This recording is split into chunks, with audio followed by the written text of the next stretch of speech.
রাস্তার মধ্যে হচ্ছে রিয়ন্তি লজ্জাপতি গাছ খুঁজে পাইছে, তা আমাদের ভ্যানওয়ালা কাকাকে নিয়ে সে এখন কাকাও দুইজনে মিলে লজ্জাপতি গাছ তুলতেছে।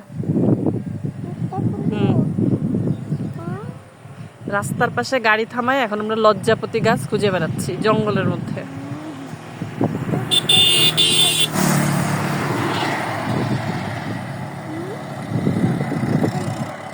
গাছ খুঁজে পাইছে।